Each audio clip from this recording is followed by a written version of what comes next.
Amigos y amigas, les damos la bienvenida a un nuevo episodio de Aprendiendo Juntos. Este podcast es producido por Guadalupe Olivares y conducido por Bernardo Sánchez Bataller. Aprendiendo Juntos es un espacio que ofrece diferentes contenidos para aprender e informarnos. Como 2023 es año electoral, el eje transversal de nuestros episodios será la política. Te invitamos a seguirnos en Instagram y Spotify para estar al tanto de todas las novedades y aportar tus ideas para futuros capítulos.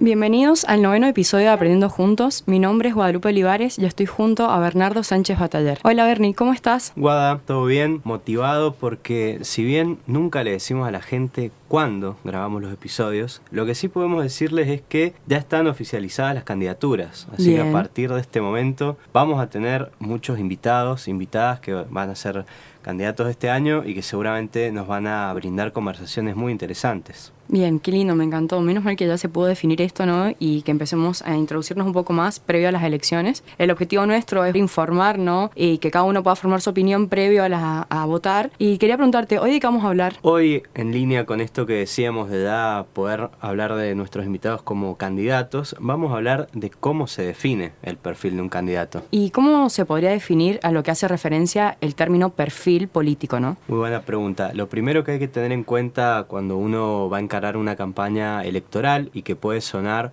a metodología vieja pero sigue muy vigente en la actualidad es el FODA, Bien. este cuadro en el que uno coloca fortalezas y debilidades en términos internos y amenazas y oportunidades en cuanto a lo externo de una persona o de una institución. Bien. Digo que puede parecer viejo porque hace tiempo que se utiliza, pero está vigente porque te permite ordenar rápidamente todo aquello positivo y todos aquellos aspectos en los que el candidato tiene que seguir mejorando para en base a eso apuntalar lo que va a ser su perfil en redes y la forma en la que se va a presentar también en forma presencial. El perfil no es solamente como uno se muestra en lo digital, Bien. sino también al momento de tener una reunión con un grupo de vecinos o ir a alguna institución, de qué forma hablar.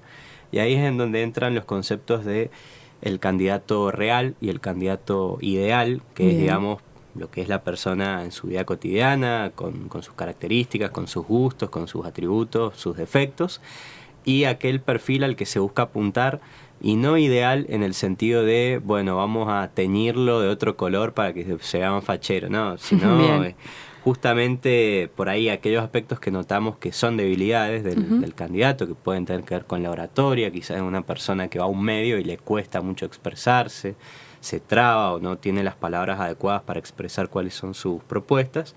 Bueno, trabajar eso para llegar al ideal. Bien. Es eso, no pintarlo de colores y que sea diferente. Bien, genial.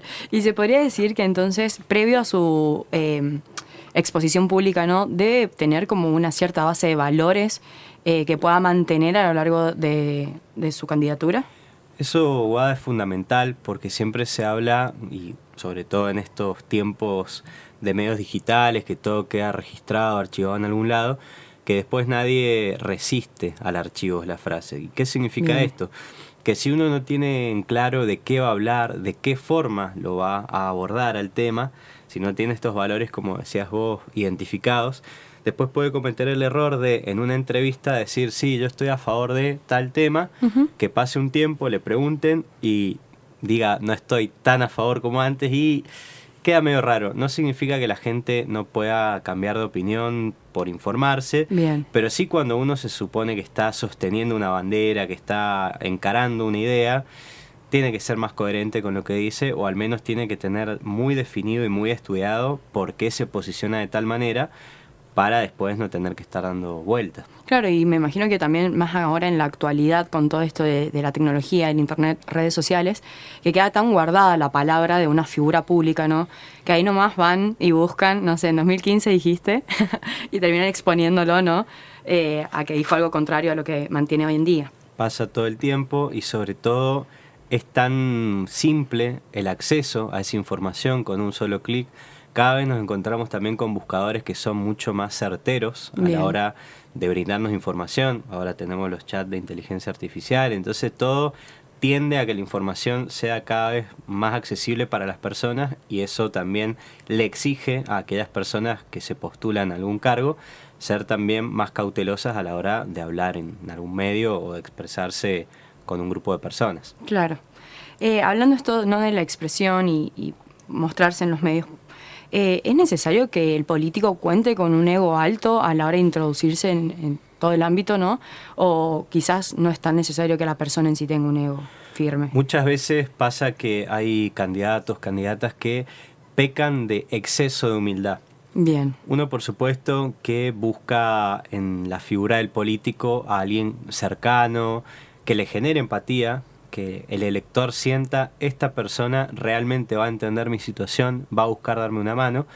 Pero en eso el político no tiene que ser excesivamente humilde, de siempre apelar a: yo nací en una casa que no tenía paredes, empecé abajo, que puede ser el caso de algunos y que lo cuenten, y es necesario también contar la idea de uno, Bien. la historia, perdón, de uno, pero no siempre caer en esa historia tan dura de vida, sino también mostrar la fortaleza.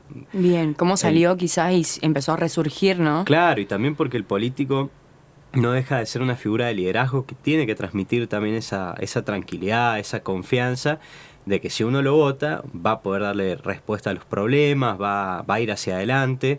Entonces ese ego del que vos hablabas, Sí, hay que compensarlo con una cierta dosis de humildad, pero siempre teniendo en cuenta que la figura política debe ser una figura de liderazgo. bien. Me imagino que también para los políticos, ¿no?, aquellas personas que están en el poder, debe ser innecesario poder contar con personas de confianza, ¿no?, alrededor de ellos. ¿Consideras que el hecho de que ellos tengan la capacidad, porque hay personas que por ahí no pueden delegar tareas, ¿no?, porque creen que si ellos no lo hacen no va a salir bien? ¿Consideras que es necesario que este desarrollo, ¿no?, de capacidad de decir, bueno, está bien, voy a delegar tal y tal actividad porque creo y me imagino que deben abarcar un montón de cosas que una sola persona, en fin, no puede, ¿no? Así como hablábamos recién de un pecado que es el exceso de humildad, otro pecado es esto de sobrecargarse de tareas y no saber delegar. Bien. Sin dudas que en el momento en que esa persona que se postuló tiene que ocupar una banca en el poder legislativo o un espacio de poder en la gestión ejecutiva, sea como intendente, como gobernador, tiene un montón de responsabilidad a su cargo, y eso exige que esa persona también entienda que se gobierna en equipo. Bien. Que si bien hablamos de Pepito gobernador, fulanito intendente, sabemos que detrás hay secretarios, directores, ministros que acompañan esa gestión, y por lo tanto cuando uno pasa a estar en lo más alto, a conducir ese equipo de trabajo, Bien. tiene que entender que hay un montón de responsabilidades que debe confiarlas a ese grupo que él mismo eligió, porque también Claro. al ser cargos políticos no son los vecinos quienes le asignan a ese ministro, a ese director, sino él mismo, y tiene que buscar, sin duda, que sea una persona idónea y también de confianza para poder responder a esos objetivos de gestión que se propone. Bien. Y podríamos hablar también a la hora de hablar de este perfil político, que hayan desarrollado una escucha activa, ¿no? Porque me imagino que a la hora de que, por ejemplo, ganó como intendente X persona, debe tener que aplicar y escuchar y empatizar con con el pueblo, ¿no?, que es la gente que lo votó. Me imagino que debe ser muy importante esto, ¿no?, de haber desarrollado la escucha. En el capítulo anterior, en nuestro mini episodio anterior, que hablábamos sobre comunicación digital y cómo encarar el trabajo en redes sociales, Sí. una de las cuestiones que se vinculan con esto que preguntabas vos era esto de entender que las plataformas sociales, los espacios de interacción digital buscan esto, el ida y vuelta. Bien. Entonces, si de golpe esa persona que se postuló y que pasa a la gestión cree que la red social es un diario íntimo, en el Bien. que dice: hoy inauguramos esto, hoy hicimos lo otro, y no da esa posibilidad, ese espacio al diálogo, que sin duda es más enriquecedor cuando es en persona, pero hay muchas personas que quizás no van a tener el tiempo, la posibilidad de ver a ese político en vivo, y lo pueden hacer a través de las redes sociales. Ahí también hay otro error. La escucha activa también puede darse a través de la búsqueda de esa interacción por medio de las redes sociales. Bien. Y claramente tienen que bajarlo y aplicarlo, ¿no?, porque, en fin, para eso están ahí.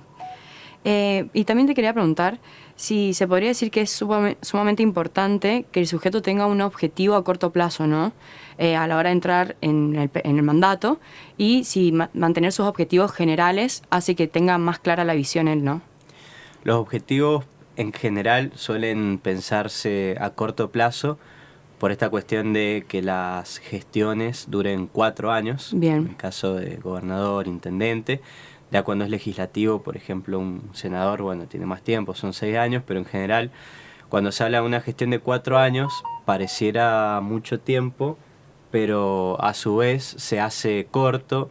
Esto hace que siempre se tenga una mirada más cortoplacista, pero creo que es una de las grandes deudas de la política argentina, esto de que no exista un diálogo cercano y franco entre los distintos colores del arco político. Bien. Y que eso limite a, no, bueno, tengo 4 años para mí y los tengo que aprovechar, y lamentablemente no se piense en, bueno, a pesar de que yo proponga este proyecto que necesita más tiempo, después vendrá otra gestión, otra persona, pero va a tener la nobleza de continuar con este proyecto. Siempre Bien. está ese temor, porque de hecho pasa que cuando viene una figura nueva es un borrón y cuenta nueva, y acá se empieza de cero y es otra cosa, y es un error.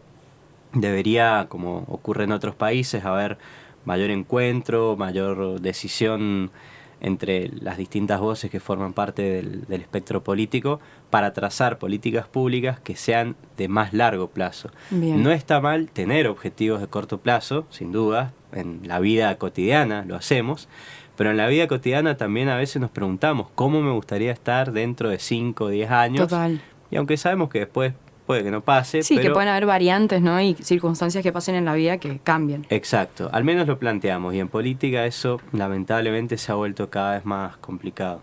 Mira, yo pensé que siempre tenían como un objetivo general al cual perseguían, ¿no? Además de estos a corto plazo de los que hablábamos. A veces sí, pero no siempre se da. Claro, es difícil de mantener. ¿Y qué características podrías decir vos que deben tener a la hora de formar un perfil político, ¿no? O sea, ¿en qué se tienen que basar? ¿Cuáles serían los principales tips para llegar a formar un buen perfil? Esta pregunta es muy buena para ir recapitulando todo lo que hemos conversado en este sentido de la escucha activa, la cercanía, el perfil de liderazgo, la capacidad de proyectar objetivos, y sobre todo esto de siempre tener presente que el político no deja de ser una persona que por medio de la política tiene que buscar siempre el bien común, el servicio hacia el otro, y entender que la política pública es la que hace posibles los cambios en la sociedad. Sí. Y que las personas tengan un entorno más productivo para desarrollarse en su actividad profesional o en su oficio, para que la educación continúe mejorando constantemente, para que la salud sea mejor. Y bueno, eso siempre se logra cuando hay una decisión política y cuando está en claro en el político esto de que es la herramienta para un cambio verdadero. Bien. Y te quería preguntar si vos nos podrías decir o consideras, ¿no?, que hayan ciertos tipos de cursitos, o sea, de cursos para hacer, ¿no?, a la hora de... porque me imagino que un político es una persona normal, como siempre decimos, nada más que, bueno, uno por ahí lo estigma un poco, y por ahí no tenés ciertas herramientas de oratoria, no sé, diferentes herramientas para poder llegar a dar discursos, etcétera. Y quería saber si vos nos podrías recomendar qué tipos de cursos empezar a hacer si el día de mañana yo me quiero meter en política, ¿no?, y empezar a atravesar todo este camino y tener más herramientas. En primer lugar, el paso clave hacia la oratoria, porque la oratoria también exige que tengamos un vocabulario amplio y que tengamos la habilidad de utilizar distintas palabras para no repetir siempre las mismas, es la lectura. Bien. Un político y una persona en general debe ser alguien que sea frecuente en la lectura, que no solamente lea los diarios, las noticias, sino que también consuma literatura o distintos géneros literarios. Y luego puede, por supuesto, capacitarse, buscar algún instituto. Acá en San Juan hay distintos institutos que ofrecen cursos de oratoria. Hay municipalidades que he visto que en ocasiones han brindado también talleres, y eso está bueno porque es gratuito. Total. Así que es cuestión de estar atentos a eso, y seguramente buscar la capacitación, que es muy importante para el político y para la vida en general, porque la oratoria no lo notamos, pero está presente en todos los ámbitos de la vida. Mal que sí.